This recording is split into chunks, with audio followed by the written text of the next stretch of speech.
Hey guys, welcome to me reacting to Game Theory, Why YouTube Will Never Fix Rewind, YouTube Rewind 2018 by the Game Theorists.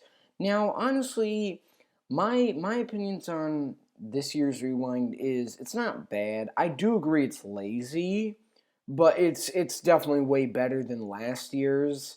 Like, last year's was, like, so bad. It was so bad. It was so bad. Where it's like, this year, it's like, I mean, what could they really do? I mean, they couldn't really do anything anymore. That's the thing. I feel like YouTube can't really do anything anymore. They should just get rid of, like, they should stop Rewind. I feel like that's what they should do, or something like that. And it is kind of weird, though. Like, one thing I do find weird is how they're, like, criticizing them that this is a little bit lazy, even though, like, a bunch of other apps kind of do this, and they never really get criticized. So, I mean, it doesn't really make any sense. But, yeah, anyways, guys, we're links in the description. Make sure to subscribe to the Game Theorist. Links in the description. Let's get right into it. I wonder what they should do at this point. Like, what can YouTube do to have a successful rewind? Well, sit down, Felix. Let's talk about that. Actually, you're already sitting down, so let's just move on, shall we? Sick. Nice, I guess. So, this is gonna be one of those, like, couch episodes. So, yeah, this is gonna be another couch episode.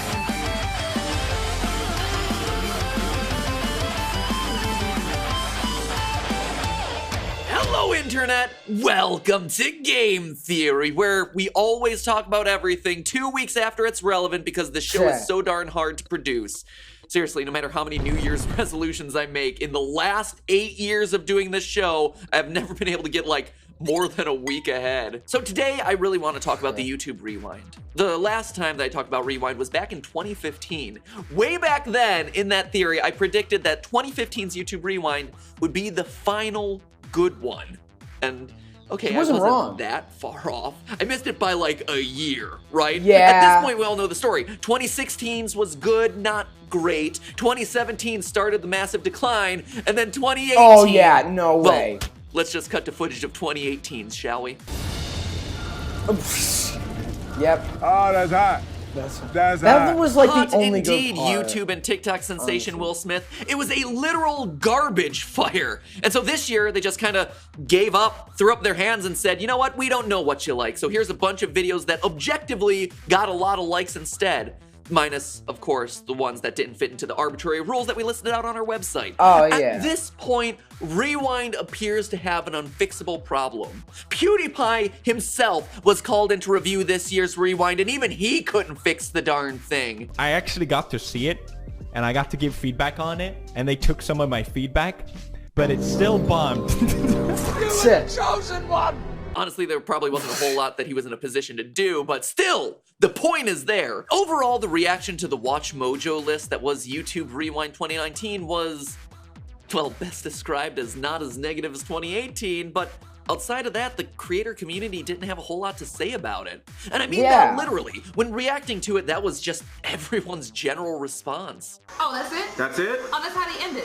Okay. Okay. It's like a bowl of rice, not bad, just a little plain. That's probably the greatest analogy I've ever heard. And it's fine, I guess, but it's so boring. But you know what? Yeah. I think that there's actually a lot to unpack from this year's Rewind that's largely gone ignored in favor of people arguing over whether there was either too much or too little K-pop in it. Because when you stop and analyze this year's Rewind, we get ourselves a preview of what the next 10 years on this platform are going to look like. And let me tell you, it's going to be a very different looking platform. First, let me get something personal off my chest. I recently posted a full interview I did with YouTube CEO Susan Wojcicki, where the very first question I asked her was about YouTube gamers being treated as second-class citizens. Her response was that we're not. My answer would be no. I mean, gaming is an incredibly important part of our ecosystem. It's why I'm here. It's why we're having a gaming summit. Okay, fair enough. But then, less than a week after I post that video, I see this year's Rewind, which features lists of the year's top individual musicians, individual dance creators, individual beauty creators. No gaming. And then this. Oh, wait, yeah. The games. A list of games. Not the gamers who play those games. That is true. create I thought it those was the games, gamers help as those games well. grow and sustain popularity. The creators who are some of the platform's most well-known and successful personalities. No, it's a prime example of the problem that I leveled at Susan in that interview. Gamers as second class. You don't see beauty gurus being boiled down to the list of the top palettes that were talked about this year. We're not presented with the lists of the top music genres on the platform this year, but rather the top musicians. And yet gamers are only as good as the games that they play. Not even worth being mentioned by name. And that's not being salty on my own behalf. Far from it. There is no chance that I would ever be mentioned on a list of like top liked creators on the platform. We're not that well liked. I just think that it's indicative of the way that this platform continually treats creators who communicate through the medium of games differently from those who communicate through other mediums, like blogs or makeup or music Honestly, and dance. I don't like beauty It's gurus. inequality, Nah. and you don't notice it Gamers are unless you're looking definitely for it, better and than them. it's there, and it's sad, and I wish it would change, because gamers are pretty awesome. And we Yeah, do they a lot are. for this platform. They are. But okay, They that actually was are. just a minor nitpick. I It now want to depends talk on about the the big channel. picture stuff, right? Let's start by attempting to fix the impossible problem that is the YouTube Rewind. And a big problem requires itself a big screen. So if you'll excuse me, I gotta get off the couch for this one. We're headed to green screen land, my friends. YouTube, you say at the beginning of this thing that you don't know what we like, right? That it's so hard to figure out. But the thing is, you managed to do it for 5 years before this fairly successfully, so it must be able to be done. And for all the talk around how big the platform has gotten and how many creators there are and how global it is and how impossible it is to satisfy everyone in a single video, honestly, I think that's just making a lot of excuses. That's not getting to the core problems that made 2017 and 2018 so disliked. When you look at those two rewinds relative to all the others, it becomes clear that Rewind's problems all boil down to two core issues. The first one is dishonesty. The thing is, we first and foremost want YouTube Rewind to be what it promises it is. To be a rewind of the previous year. I'm sorry, but that's the brand that you created and now you're stuck with it. And believe me, I feel your pain. I do theories for a living, and theories are hard to write, especially one a week. But if I suddenly do something that isn't a well-researched, fully scripted out, thoughtful essay and call it a game theory, well, guess what? People get mad at me. And rightfully so, to be honest. Same with a rewind that doesn't actually rewind the events of the year. When multiple months feel, I don't know, a worldwide movement supporting an independent creator racing to cross the 100 million subscriber and then mark it never before gets a mentioned. large corporate channel, that's something that I think you should probably cover. When a massive battle between two rival beauty gurus spills out into the mainstream media and sets records for unsubscribes in a day, spawning live stream counter trends that follow the drama, outright prompting you to change your platform, well, that's probably something that you're gonna want to cover. When a Logan Paul versus KSI boxing match is one of the biggest pay-per-view events on your platform, and they don't that's even mention something that you're gonna want to cover. Now, don't get me wrong. I know you want to put on a good face for your advertisers, that you're ashamed of some of the more controversial or edgier stories on your platform, but YouTube was a platform that won the media wars by being first and foremost a source for authentic content. Authentic doesn't mean perfection. And if you really do want to do a rewind, like you say you do every year, you have to take the good with the bad. You have to honor both sides of this thing. Now, real talk, I understand why you'd be scared to slip into your platform's edgier stories, but just because something might have negative connotations back when it happened doesn't mean it still has to be negative when it appears in a YouTube Rewind setting. Take the three examples that I just brought up, right? The Tati versus James Charles drama, T-Series versus PewDiePie, Logan Paul versus KSI boxing. Three huge stories that any yearly recap should absolutely have included. Three stories that you might be sensitive to. I mean, I would assume that you were, since they didn't really appear in their respective yearly recap, but consider this. Set up a giant boxing match. 3 rounds, each round comedically riffing on one of these respective battles. Or, you know what, if you don't like the boxing metaphor, use another YouTuber trend example, Mr. Beast. Mr. Beast's YouTuber paintball challenge. With each duo who were fighting at a certain point now being recast as a team. It keeps things fun, lighthearted, and grouped thematically, while also, and most importantly, not sweeping those events under the rug. Massive trends that happened on a global scale that everyone who lives and breathes YouTube expects to see here because it was such a massive cultural event for this platform. Because when you ignore stuff like that, that is when people get mad at you. That's when they hit the dislike button. That is when it starts to feel dishonest, which is like the antithesis of why people love this platform in the first place. Second major problem, don't virtue signal, or at least don't tell us that you're doing it. What do we do? It's the classic adage of showing, not telling. Early rewinds didn't have kumbaya circles of creators saying how proud they are of this community. No. Oh my god.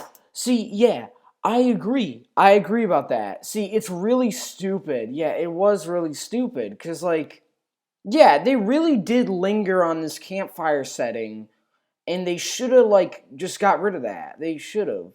And it's really stupid. It's like, what do we do? Like, it's just showing that, like, you have no idea what to do. So you're just, like, literally scripting it in most lazy way possible.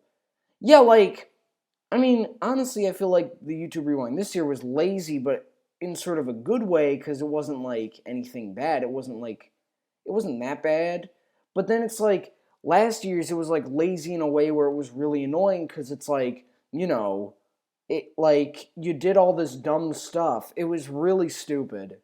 Like, because not only that, you saw these creators doing, like, dumb things, and then they just forced a message in the middle of it. It's like, why would you do that? That message, that same message, was communicated through the imagery of the Rewind. A rainbow backdrop, riffing on the Love Has No Labels viral video, featuring creators of different backgrounds without feeling the need to explicitly call it out. This is, and has always been, an inclusive platform of diversity, but calling it out as explicitly as you did in those last that's year also rewinds another is not thing. only They're just cringy, like saying but it. it's self-aggrandizing. It feels gross and self-serving. It takes a beautiful thing that happened organically on this platform and suddenly feels like it's being used to pat a corporation on the back.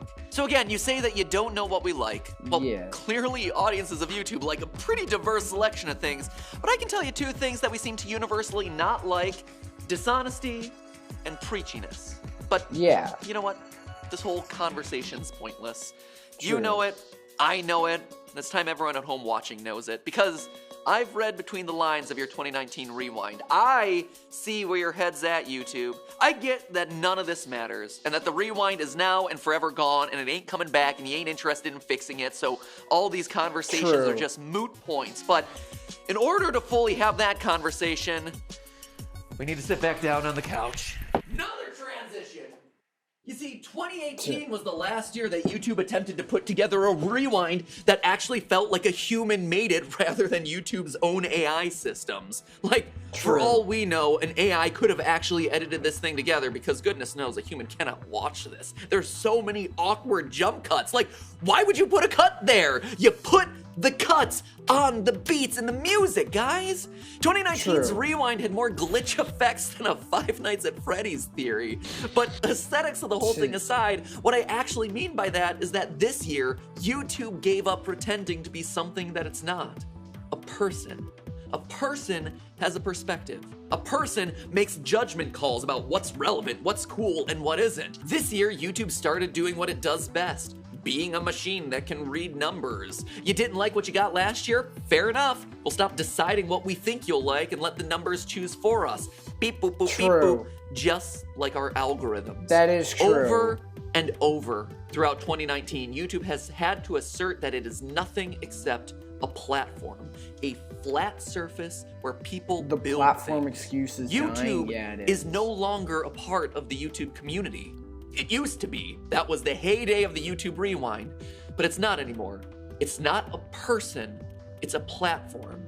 And this is just the latest in a whole slew of reactions that YouTube has had recently. Back in 2018, we experienced the adpocalypse. Advertisers complained about their ads running against content that they didn't deem as brand safe, and so YouTube was forced to react by changing ad policies. And along the way, their response to advertisers was, we're just the platform. People can post anything here. We're just a machine, so you can't expect everything to be perfectly brand safe all the time. Fast forward to Article 13/17 when it was being passed around Europe. Yeah. YouTube was again forced to react by working with countries to set up copyright policies, but along the way, they maintained what's called a safe harbor position. Basically a stance that says, hey, we're just the platform. We're not responsible for the content that gets uploaded here. If people upload copyrighted material, well, that's not really our problem. We shouldn't be held accountable. COPPA? Wait, are they going to talk about COPPA? Earlier this year, when the FTC came knocking about COPPA, so complaining that there was kids' content running ads on the platform, again, YouTube was forced to react by changing kids' content policies, but also reacting to us in the creator community by not offering advice, by not being able to help us in any way, just direct us to the guidelines, because you know what? If they were the help, they stepped beyond the lines of being just the platform. They are neutral. So YouTube's 2019 Rewind happens to be the perfect distillation of where YouTube is in 2019. A neutral observer of what happens on the platform, completely disconnected from those things for its own self-preservation. Things that happen here. The Rewind is just the latest in a long series of 2 years worth of YouTube saying, we're just the platform, we don't speak for the creators on that platform. Instead of trying to interpret the culture that exists here, the YouTube Rewind in 2019 shows that YouTube is essentially washing its hands of the culture that exists here. No judgment calls, no deciding who's cool and who should have 10 frames or who should be driving the YouTube battle bus. Just an auto-generated mirror held back up to us. This is numerically what you told the platform that you like. Data in, data out. YouTube is the platform, they play by the numbers. They're not here to get involved with us. Say what you will about YouTube Rewind 2018. It was bad, it was cringy, it was preachy, it didn't represent the platform. But guess what it did do? It got people to care. It has 20 million likes and dislikes. Most of them dislikes, and over 2 million comments. This year's, half that. 10 million, with only 1 million comments. Almost exactly half any way you slice it. The response was lukewarm at best. And that's the problem with being neutral. You lose all that passion, that fervor, the excitement about what's going on there. You lose the enthusiasm for being here as a part of the community. But the thing is, at least from where I'm sitting, the old rewinds are never coming back. YouTube still has a community, a culture, right? We know this because if I say T-Series versus PewDiePie, pretty much everyone who watches this platform recognizes that, right? But YouTube itself is, from this point forward, opting out of its own community. And I gotta say, it feels kind of sad, right? True. It feels like a bit of a loss, a changing era, a tech company that is moving on from its first and hardest core users. Which means that, I guess now it's up to us to pick up that torch and run with it. Creators like the ones that you see cycling through on screen right now, the people who are working to create the real Rewind. One that we feel really recaps the year in the way that we want to see. I'm hoping PewDiePie actually does. We are still a part of this community. We still believe that there's a culture here, and we're not ashamed of it, and we're excited to be a part of it. Sad that YouTube doesn't feel the same way. But hey, that's just a theory. A Rewind theory. What? Thanks for watching. Honestly, like, I don't know if it's a theory. It's kind of like true. That's the thing. It's like, the thing is that, this does kind of show on, like, why, like, that YouTube is just, like, using, it's just a platform as sort of an excuse. Yeah, it's like, that excuse is dying out. It really is, because it's like, it really shows that, like, that the people who are sort of running YouTube don't really care that much, and they're just trying to, like, go neutral. Just, like, let the system sort of do what it wants, and let the creators sort of, like, you know, choose what they want. The thing is that, with this whole COPPA situation, I don't know if this is going to be fixed now, due to knowing this, because, like, I did watch Dan TDM's video on the COPPA, like, you know, information, and it's like, I do like his solution where it's like you have to rate, you know, accounts as like kids or not instead of the videos. That way, you know, it like puts in all those laws and measures for the specific account. That way it doesn't ruin the platform. Like, and that's the main problem is like they're not doing that. They're just like completely letting this law sort of ruin the platform. It is kind of annoying. Like, it does really feel like that they don't care anymore. And that's really the main problem. That is really the main problem. It does feel like that. It really does. But yeah, anyways, guys, enjoy. Leave a like and subscribe to my channel. I'll see you in the next one. Bye!